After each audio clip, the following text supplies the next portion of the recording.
Hello and welcome to Creative Vitality Jam Sessions.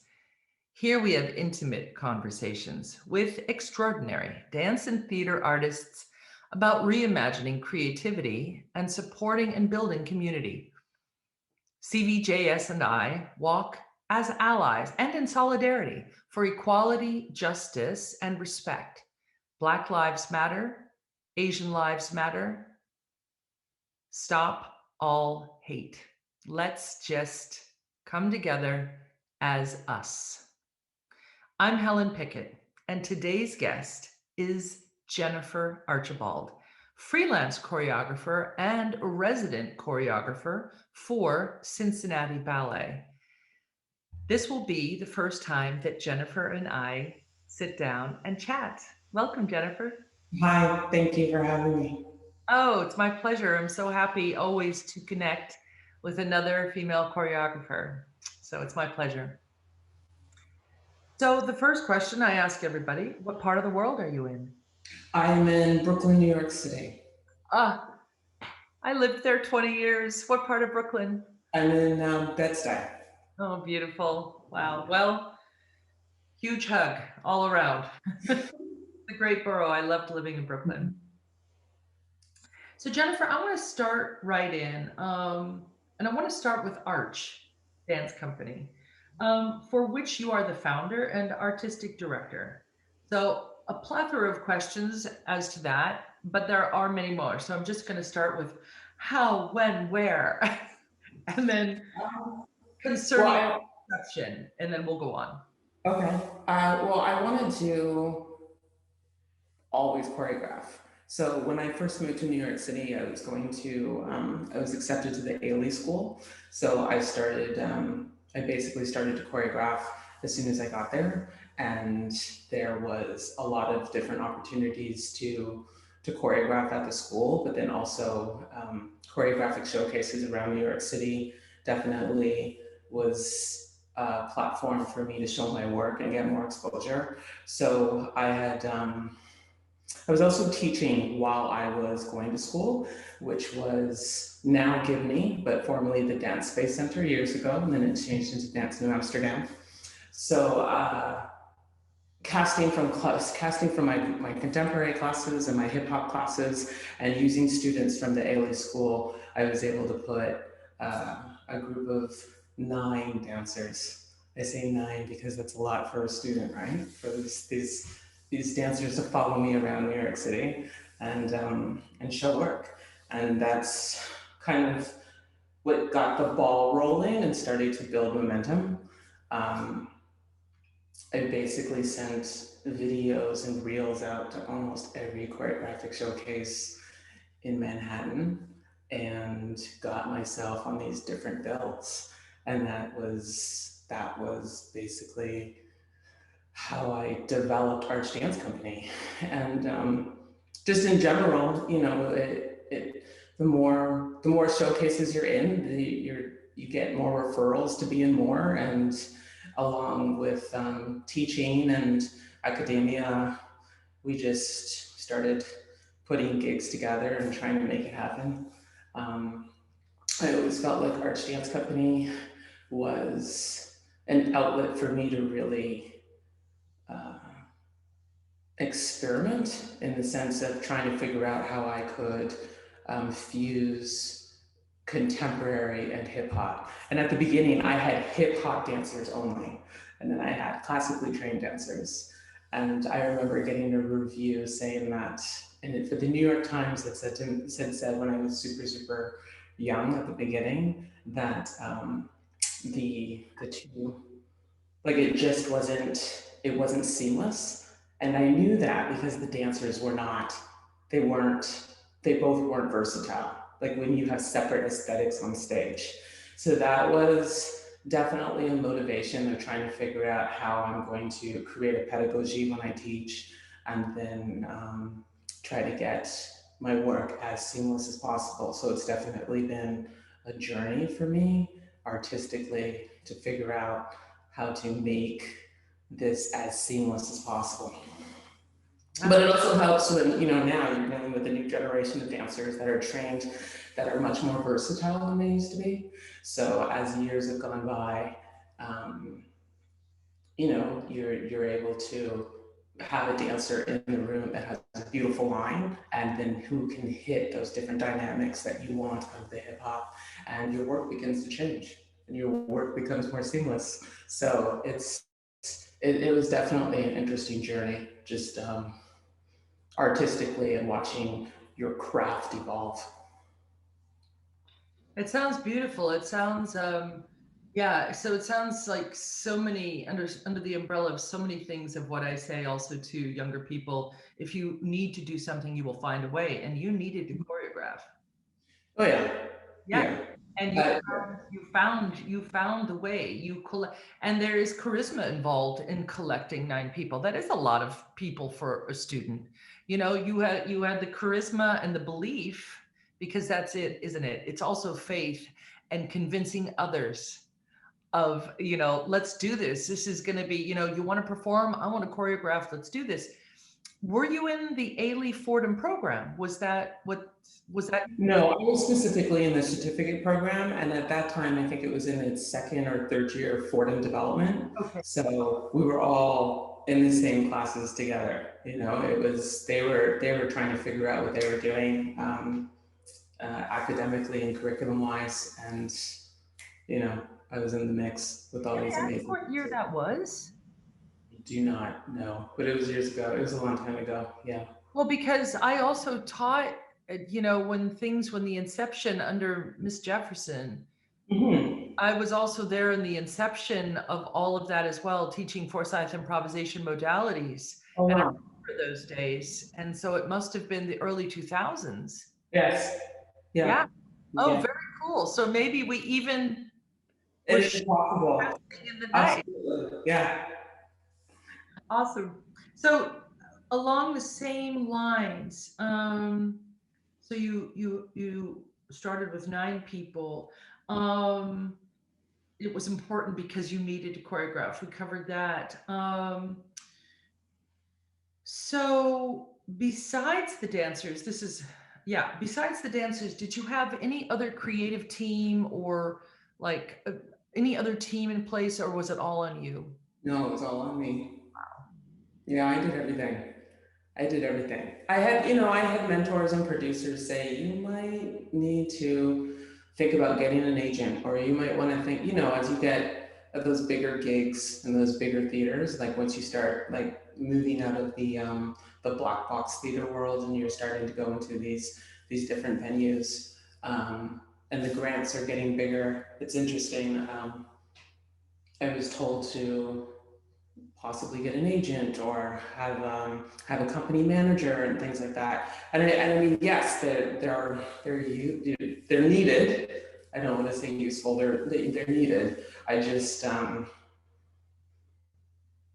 I just wanted to control every aspect of it. There's just moments where you send a costume designer, or sometimes you have a manager that is not going to put as much time into your graphics or as much time into making sure that you are traveling and having the means that you have. So you have to go over everything. And if I'm going to go over everything, I might as well just do it myself. I know. It sounds like sometimes I'm like, oh my gosh, I need help.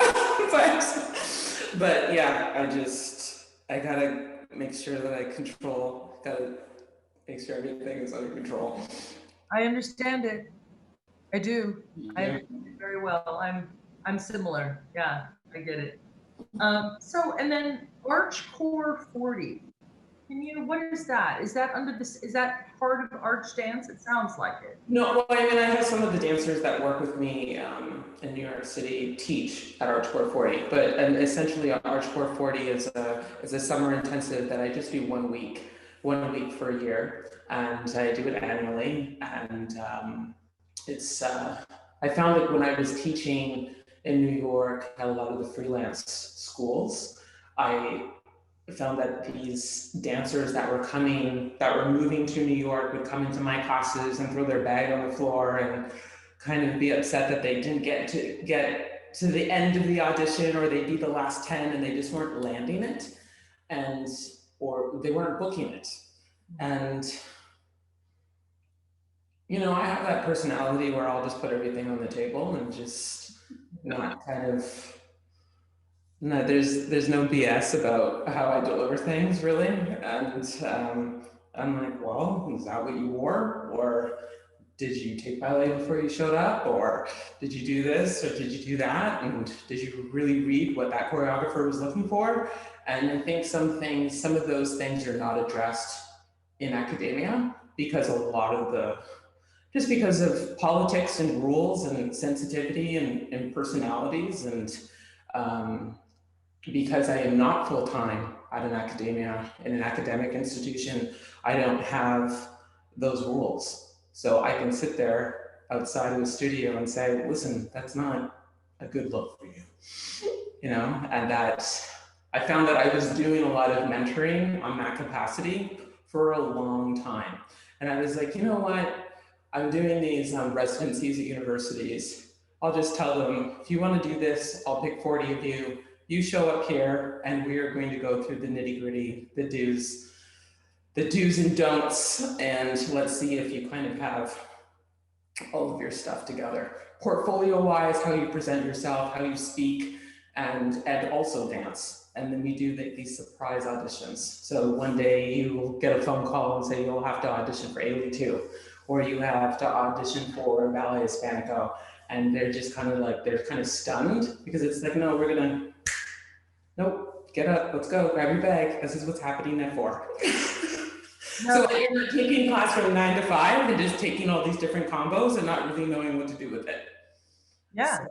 So that's really how Archcore 40 developed. It's kind of 1 week of a reality show of people, of these kids saying that they want to move to New York, and I put them on the subway and they have to go to different studios. We're not just in one room all day.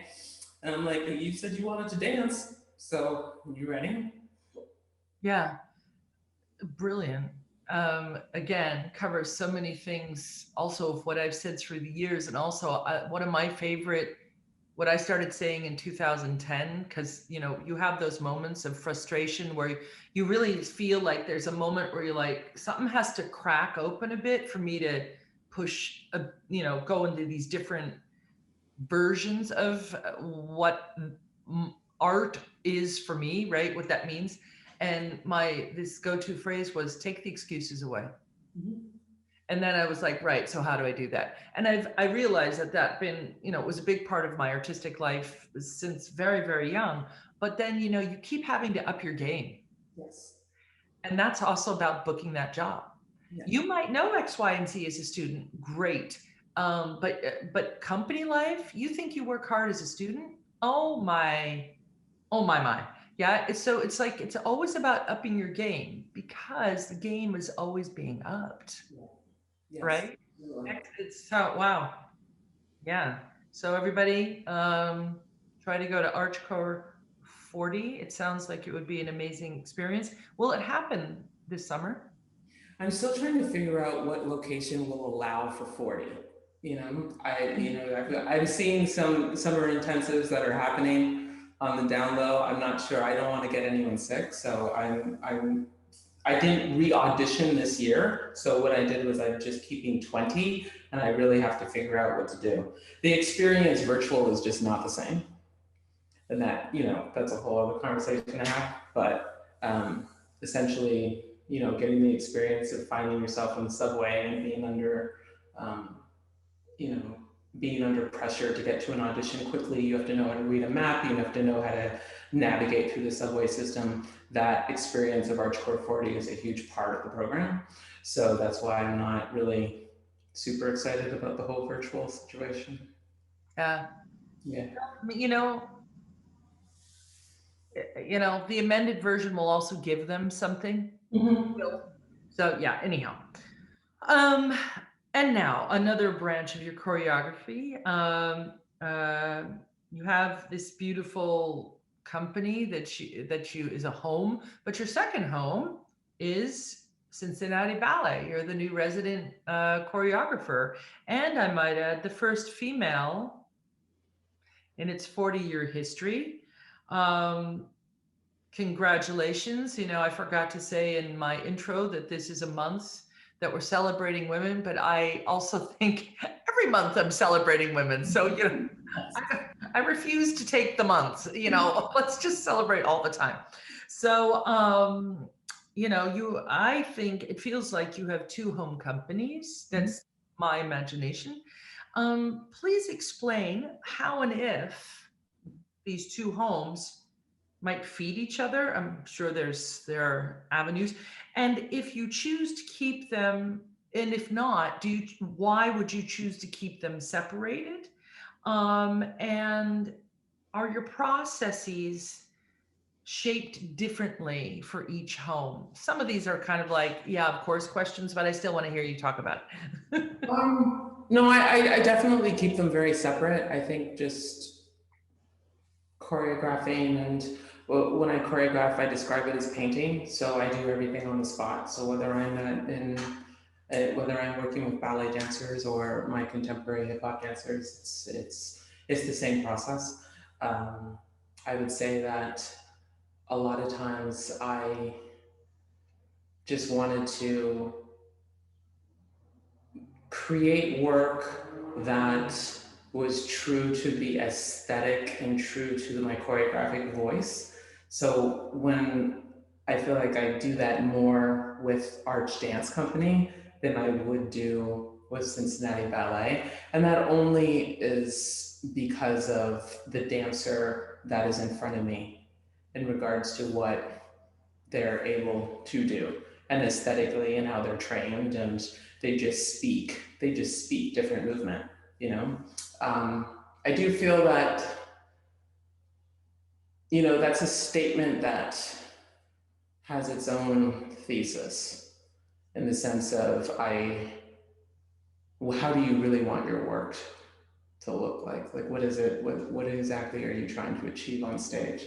So there's definitely times where I'll walk into Cincinnati Ballet and say, no, you are spinning on your hand upside down, and this is what's going to happen, and we're going to figure this out.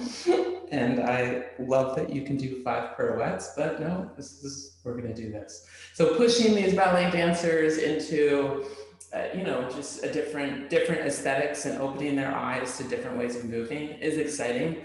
But you know, every choreographer has a time constraint in trying to get their aesthetic and their craft out. So only so much can happen in a short period of time. But I try my best to, I guess the only thing that kind of transfers over is the aesthetic and what I'm trying to really speak through my craft. Yeah, but I think you're at the beginning of this journey, right, with Cincinnati Ballet? I've been there for 5 years. 5 years. Okay, great. So in these 5 years, that's how long I was with Atlanta Ballet as resident. Don't you find in the 5 years that they are starting to speak? You know, they're starting to paint like you. Yes, Victoria. Right? Yeah, no, you're right. Victoria Morgan mentioned it, and you know, so you're always hard on yourself. You don't really. Sometimes you don't see it happening, but they know what I'm gonna do before I'm gonna do it. Sometimes, like they understand the ferociousness and the tenacity behind the movement, and that's where the hip hop is coming from. So you can tell that there's been a shift when they know that they're working with Jennifer. They're going to come in and attack it in a certain way, which is nice. So I guess stylistically, I'm having an effect on how they are transmitting movement, which is nice. Exactly. Yeah. It happens. It happens slowly. It's a slow process. Yeah. And I found that also with Atlanta, because you're going into a structure where they have done, although they, you know, they've done a ton of repertoire and worked with a lot of choreographers. It's still at the base of very, you know, it is classical ballet. So that upright is something I am always challenging. And have been for 16 years. Like I come in and, you know, like I have my speech like, so it's overrated and let's dance here. You know, that's a good way.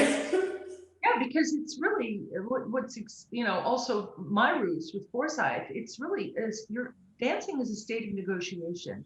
So why are you trying to make it not that? Mm-hmm. Right? Beautiful. Okay, this is a long intro, just warning. Jennifer, you have created for concert dance companies such as Atlanta Ballet, Ailey 2, Ballet Memphis, Kansas City Ballet, Tulsa Ballet, Cincinnati Ballet, Grand Rapids Ballet, Amy Seiwert's Imagery, Ballet West, Sacramento Ballet, Stockholm's Ballet Akademien, Oregon Ballet Theatre, Richmond Ballet, Pittsburgh Ballet, Ballet X, and National Ballet of Canada. Yes, as well. You have also created for the commercial world, including Tommy Hilfiger, Nike, and MAC Cosmetics. Amazing. And you were the acting movement director for Michael Kahn's the Orestia at the Shakespeare Theatre Company. Yeah, we freelance choreographers have a lot of opportunity, right, to dip into many dance tributaries. It's the one thing I really love about this. Is there one branch in your dance space that takes the lead, perhaps inception or in the flow of your creativity? Let's start there.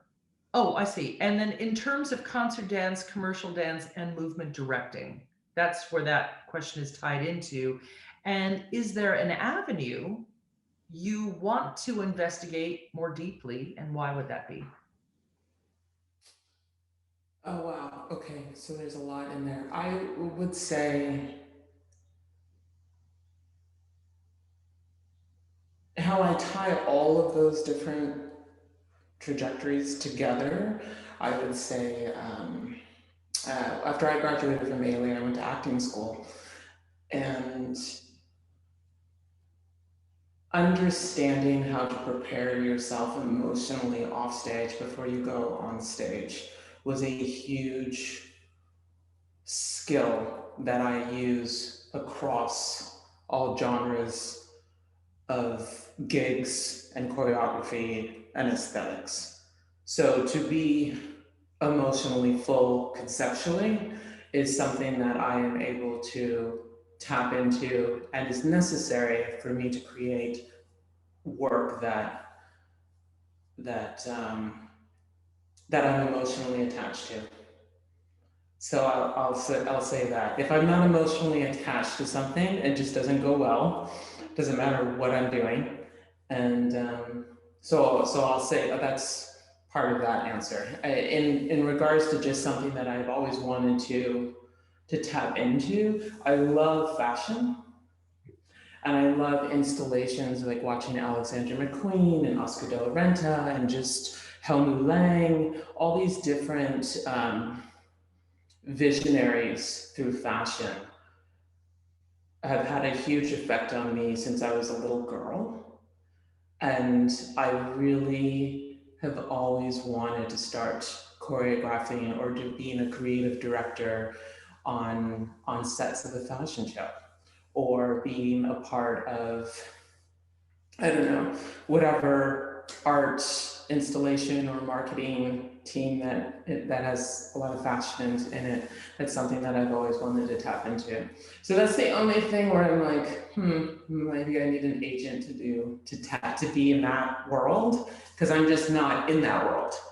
But yeah, that's definitely something that I've always wanted to do.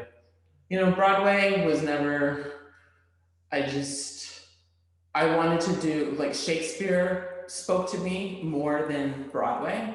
And then when I was in Shakespeare, when I was doing the Oresteia, that was like a 5 months. No, it wasn't. It was about 3 months, and it was long. And it was doing Shakespeare and emotionally heavy work is hard to do, because it's not like, you know, when you teach actors, you have like these upbeat, they come in singing sometimes in the studio. That's not what's happening when you're getting ready for a Shakespeare rehearsal. So it's just a lot, you know. And in the middle of that gig, I was thinking, maybe I might want to do musical theater that has a little bit more of an upbeat or like musical rhythm to it, because I felt a little bit, okay, I have to sit here for several hours, you know? So the movement's limited. It's interesting. The script analysis, it's what I do at Yale when I'm teaching actors, but sometimes I'm like, oh my gosh, I need like a kickball change in here or something. So I had a couple of revelations while I was working in that aspect of theater. But yeah, fashion speaks to me. I think I'd be living my best life if I could do a show. Yeah. So a couple of similarities. We share many similarities actually. I too studied acting for 2 years, film acting though, and you know, I went down that avenue when I retired from Frankfurt. I started working with the Wooster Group, and film has greatly influenced my work. Like you, I'm so happy to have learned that craft, and plus it's just another medium that's just endlessly inspiring, you know. And then I have to speak about Alexander McQueen, that show at the Met. Is that the one you saw? Yes. Mind blowing, right? Yes. Mm-hmm. I went 3 times. It was just to drink it, and I still didn't drink it. That chessboard was just magnificent. The hologram. And then, oh, here, I don't know if you've seen this film, but it's beautiful. La Morpho. It's about Yves Saint Laurent. It's a very good film. I think you'd like it with his life and the fashion, because you really see the line from Yves Saint Laurent to Mcqueen. Oh, really? Okay. It's quite amazing. It's quite amazing. But yeah, Mcqueen was a visionary. Just Jean-Paul Gaultier, you know, when I was in Frankfurt in the 90s. Mm-hmm. Huge. We actually, just a little side note, we had Gianni Versace on stage in Frankfurt. He made costumes for us. And then, really? Yeah, and then wow, that's I know. Oh my God, that's Gianni Versace. And it was the cone bra period that he'd done for Madonna. It was that period. So yeah. Your parents look like that? Yeah, our tops. I was like, okay, they keep running into things, but okay, make it a part of it. And then, you know, my dear friend Stephen Galloway, who I danced with for years, he was the movement director for Issey Miyake for years. Oh, wow. Yes. Okay. Yeah. I love this stuff. Yes. It's so much fun to dance in. So yes, get that agent, do it, because you have a lot of really wonderful shoulders. I mean, it's happened, you know, so absolutely. Wow. So yeah, so we're there at that Yale thing, your Yale professorship. You have been a guest artist at universities around the US, and you are currently acting lecturer at the Yale School of Drama. Is that where you studied drama? No, I studied with Maggie Flanagan, doing Meisner techniques. It was a studio across from FIT. And there was an actor that was on faculty with me at a school, and she suggested that I go to this. You know, she's like, Maggie will change your life. I was like, okay. So I show up there, I get into this program, and it did. It changed everything in the sense of almost me understanding how I choreograph. Like, it just brings another understanding and depth to your ability to direct, and then also understand yourself as an artist. It was hard. Acting is difficult, and being committed to something like that after you've been to the Ailey School is definitely a commitment. You know, you're going from 18 classes a week at Ailey doing technique to doing scene work and sitting for hours and watching other scenes and reading your scripts and having rehearsals. And I was like, did I really just sign up to go to school again? Yeah. I had many moments where I was like, what am I doing? And then yeah, I just, after when I finished the program, I realized that this was going to be able to open more doors for me. Yeah. So then back as acting lecturer at the Yale School of Drama, I taught improv at the for actors as well while I was teaching at the Ailey School. They had a cooperation with an acting school, so it's a far different thing, as you've experienced as well. What does so? What do you do with them? How do you approach? Is it movement you approach, the scene study? Yeah, are you a movement actor? And then I'll save the other question for after because it's kind of. I think the easiest way to describe it is just I do a lot of script analysis using movement. I think the faculty at Yale is very in tune of what every single teacher is doing within the classroom. We're very clear on what are they studying now, and we make sure that all the faculty is cohesive, and we want to make sure that we're all on the same page. So when if they are working with Shakespeare or they are working with Chekhov, I'm clear about how I'm going to kind of attack the classes during that part of the semester. And ideally, yes, it's movement, but I do a lot of contemporary movement, and the imagery that I create for them has to be imagery that is part of their curriculum, but also put them in physical situations that they would have to be able to access when they are in an audition situation as well. Great. You're preparing. Yes. It's amazing. So let's see. This is a separate question. I'm still going to ask it. How does teaching teach you? How does teaching teach you? What has it given you? What has teaching given you as a human being, and then to maybe to take into your choreography world? Oh wow. Well, I think there's a lot of old souls, a lot of artists that are already artists when they walk into the room, and they're not always a teacher-student relationship. You become their colleagues and you learn from each other. I think it's important for every teacher to learn from their students. And I also think it's important to understand your responsibility as a mentor and also build self-esteem, because this business is extremely difficult, and empowering a group of young artists and make them believe that they can have a career in art is a responsibility for us who have gone through that roller coaster of a career. I could probably count on one hand artists that really put time and motivation in my career, and that's why it's not often you come across a teacher that will put in that extra work or put in, give you those statements or those sayings to make you believe that you can do this. And I think that's a huge part of why I love to teach. There's a lot of choreographers that don't like to teach, and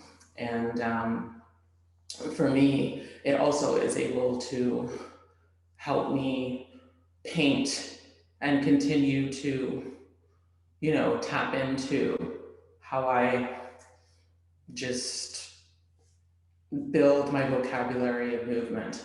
So, doing open classes at Steps on Broadway and Broadway Dance Center, it doesn't really matter who's in the studio with me. I can be in the front of the room and just release physically and emotionally and create movement. And then you meet dancers from all over the world.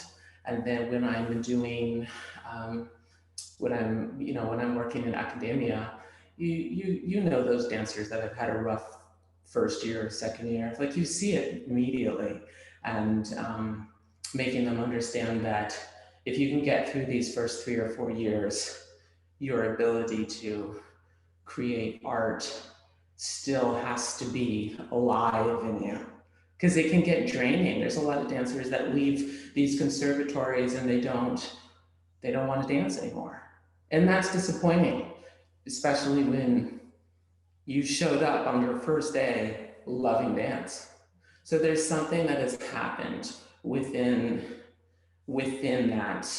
that school career that has pushed you to do different things, or has pushed you to not want to continue to open doors.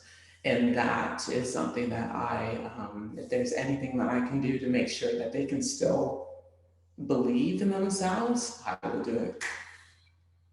Yeah, I also, like you, I also continue to teach and mentor for the exact same reason. You know, people gave me so many chances, Mm-hmm. and exactly right. I always do it like it's these hands. I'm there for you. You know, let's learn choice making, decision making. Let's give you the tools that, and even if you don't want to dance, make the decision for the reason that it's really not one, like you said, of dejection and I've failed, but hey, I love dance, but I'm going to put dance into this part of my life instead. You know, like to bring them to the place where it's their choice. Yes. Yeah, beautiful. Thank you, Jennifer. Jennifer, how has all of this reimagining throughout your career shifted your view of art making, on communicating with artists, and what areas within this spark your curiosity? Yeah. Can you talk to me more about that? Like, what do you with? Yeah. So, so this is something I really firmly believe that people do not know about most artists, is that there is a reimagining going on constantly. There is a constant evolution that artists tap into because we basically know change is the only constant, right? So that's what that first part of it is. You know, how has all of these, how have all of these different trajectories, all the people you've worked with, the milieu you've worked in, how is this reimagined, all of these reimaginings, has that shifted your view on art making? So maybe it's a question that's unanswerable because you're in it. Mm-hmm. So maybe it's the question is moot, because you're in it and active. That's what I meant there. And then I guess with the communication part and you've spoken to this already, actually. You've spoken how all of, your encompassing life as an artist has shifted the way you communicate. It is important how you communicate. You want to empower. So I don't know if that sheds any more light. And then the spark, as far as sparking your curiosity, have there been moments that linger with you in the liminal spaces of these places that you've, been in? Has that created some other kind of questioning that you are now investigating? If none of that helps, we'll let it go and go to the next question. No, no, I am in it. I think understanding. I'll say this. I will say that when you work in the commercial industry, you are sometimes creating work for the client and the client only. And transitioning that into commissions, sometimes you are not sure how much of that creativity that's coming out of your body is for the audience, for the funders, or for yourself. And I've been blessed to receive work on a consistent basis, but I've also been very smart and analytical in the sense of how I create work for different ballet companies to assure that I continue to get work. And I say that in the sense of what I do with Arch Dance Company, and there are things that there are stories that I would kind of attack, or music that I would use coming from a hip hop vernacular that I do not transition into the ballet world. And it is a very clear decision. And I'm beginning to question whether that is okay and whether that should be happening. And at what point do you make a decision and say, no, you're hiring Jennifer Archibald and this is what we're going to do, and we're not going to do the theme that you really want to do, you know? Yeah. So it's tricky to manage direction over your direction. And it's something that apparently COVID has given me much time to process and think about. because those periods of not working, you're like, well, what do I really want to do? I want to do what I want to do, you know, and I don't really want to create what you want me to do, although I could do it. So it's interesting that people are like, oh, it's so great that you're getting work. I mean, yes, it is, absolutely. But are you really creating the work that you want to create? And sometimes you're not. And I think in the commercial industry, I developed this way of operating, in the sense, well, what does the client want? You know, what exactly are you looking for? Okay, sure. So you're looking for this? Because when people used to ask me for hip hop pieces, I was kind of transitioning into concert dance, right? So I could do a hip hop conceptual work. There's a story behind it. Or do you want, I would say to them, oh, do you want a halftime show? Are you looking for a New York night? Are you looking for a halftime show? Or are you looking for this? Which are very different.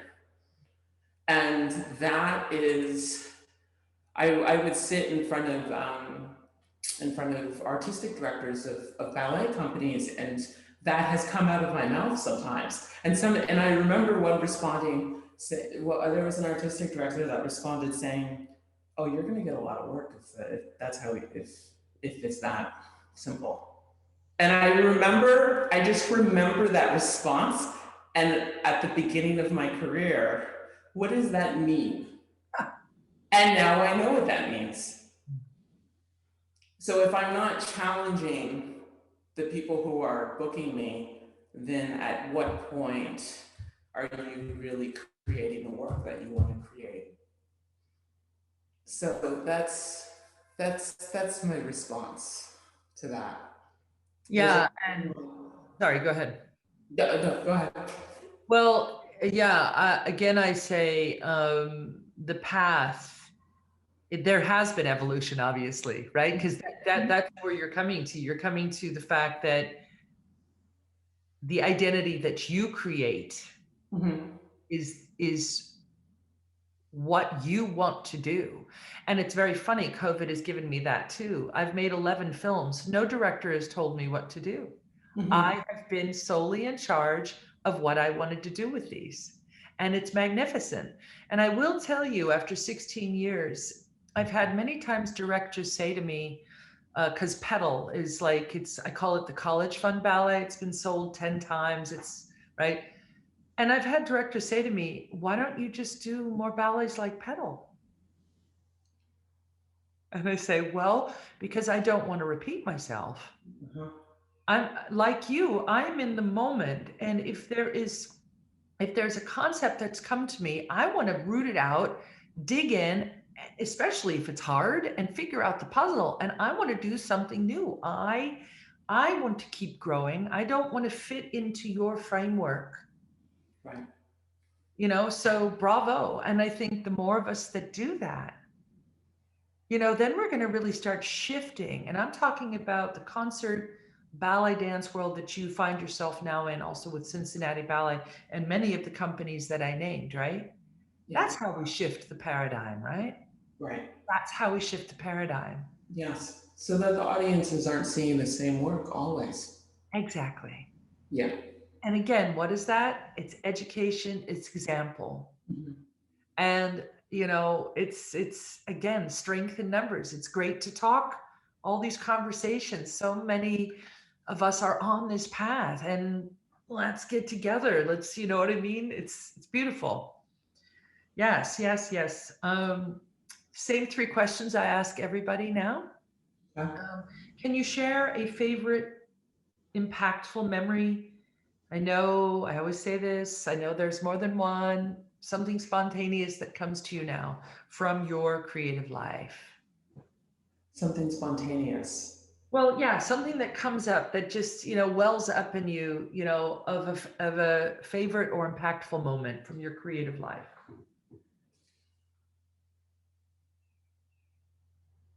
I worked with Access Dance Company. Access Dance Company in San Francisco, um, actually in Oakland, last year, and it was the first time that I had worked with a company that had dancers with disabilities, and it was the first time where I was nervous. And it was the first time where I just didn't know what the end result was going to be. And it was an experience where I had to pull out all my tools, and figure out how to make a work that was going to be executed well, but that I was also proud of. And it was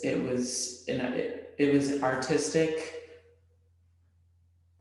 opportunity where I just realized that you can never be comfortable. Don't get comfortable. And when you're working with someone that can shake you, you will you'll just find new ways and be able to create something on a different level. And you should always be growing, to be honest. If you're just like, if it's that simple for you, then you need to be working with different people. Beautiful. I didn't know Axis was actually based in Oakland. I thought it was more in the Midwest. I'm happy to know it's in Oakland. Yeah. Yeah. Okay. More insights, is there a specific insight that you can share about living a creative life? I would say that you don't put all of your eggs in one basket. And there's just something about this industry where when a door closes, another one will open. And you just have to continue to work on your craft, whether it's the opportunity of a lifetime or it's the opportunity in your living room. And it doesn't matter. Yes. Because you're doing it for you. Yes. You're not doing it for anyone else. Yes. Yes. Last big question. In supporting and building a more equitable dance community, what are some specific daily practices we can be active with? Daily practices. To make it active, it's not talking about, we're in practice with it.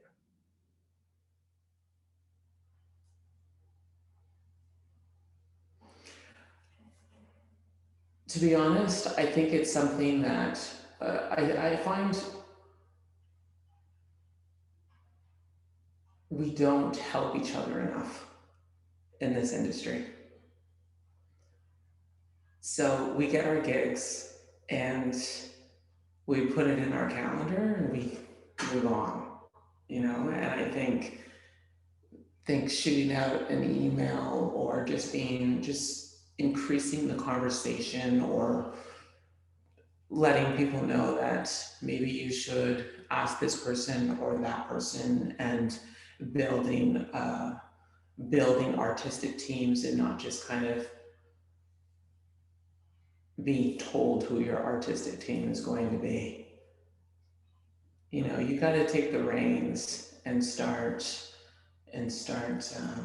suggesting and demanding answers. And I don't think that is a common practice for many of us. Yeah. Jennifer, first of all, it's so nice to sit and speak with you in this way for our first meeting. Love going deep right away. It is. We've shared bills together. You know, it's been Helen Pickett, Jennifer, and I've never met you. We've never crossed paths in the theater. So it's an honor to meet you. Thank you. Sorry I cut you off. You said that, and I realized I didn't say it in the chat, but we just shared Cincinnati Ballet. Yeah. This was gorgeous, and what a great theme! What a great nexus of an idea that could really explode into a full length. That was my first thought. Oh, thanks. Thank you. That it had such depth, and the characters were so, man, you know, great. It was a beautiful piece. So very inspiring chat. Again, a remarkable woman to be in the presence with, and I want viewers to find out more about you. So websites, Instagram, where can they find you? My Instagram is at jarchdance, and my website is jenniferarchibald.com. Great, good. So in the description box below the video, you'll find a short bio. You can find out a little bit about Jennifer, and it will, I think we included your website in that. I hope I did. I think you sent it through on the description page. So we have new guests every week. Our next interview will feature Camilla Spidsoe from Norway, a freelance principal dance artist over there in Oslo. Now is my time of thanks. Gracie Spina, you know who you are. Thank you so much, you amazing co-producer, intern extraordinaire, almost graduated senior. Thank you to the dance world for giving so much to me. Jennifer, thank you to an extraordinary woman. We will definitely have more chats in the future. I feel it. I'm making it happen. And I wish you the very best with all of your, we didn't really talk about, actually, let's just say it. What do you have coming up? It's the for National Ballet of Canada. So I'm setting work for the National Ballet of Canada next month. Yeah. Right on. Yes. Okay. Huge thanks. Huge love. Hope to see you sooner than later in the flesh so we can actually have some tactility. And all the best to you. Thank you. Thank you. Bye.